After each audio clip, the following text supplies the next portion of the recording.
আসসালামু আলাইকুম। সিরাতুন নবী সাল্লাল্লাহু আলাইহি ওয়াসাল্লাম পর্ব ৪৪। আজকের পর্বে যে থাকছে মোহাম্মদ বিন কাসিম ও সিন্ধু বিজয়। প্রিয় দর্শকবৃন্দু, সিরাহ সিরিজের এই পর্বে আমরা জানব কিভাবে ইসলাম প্রথম ভারত উপমহাদেশে প্রবেশ করেছিল আর কিভাবে আল্লাহ তাআলা মোহাম্মদ বিন কাসিমের হাত ধরে সিন্ধু অঞ্চলে প্রতিষ্ঠিত করেন ইসলাম ধর্ম। নবী সাল্লাল্লাহু আলাইহি ওয়াসাল্লামের ওফাতের পর সাহাবাগণ ইসলামের বার্তা পৃথিবীর বিভিন্ন প্রান্তে পৌঁছে দেন। উমাইয়া খিলাফা এর সময় মুসলমানরা শুধু পশ্চিমে আফ্রিকা ও স্পেন নয়, বরং পূর্ব দিকেও ইসলাম প্রচারের উদ্যোগ নেন।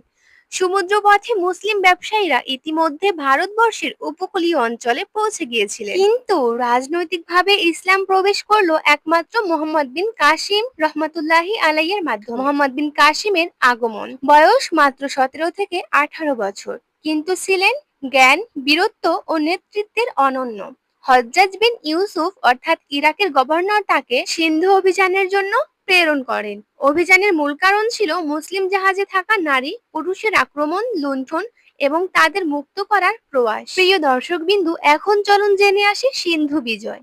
মোহাম্মদ বিন কাসিমের সেনাবাহিনী সিন্ধু নদ পার হয়ে দাহিরের রাজা বাহিনীর সঙ্গে সম্মুখে যুদ্ধে নামে।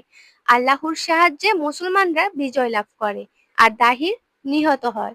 শুধু সামরিক জয়ের মাধ্যমে নয়, বরং ন্যায় বিচার, সহনশীলতা ও ইসলামের শাসনের মাধ্যমে মানুষের হৃদয় জয় করেন।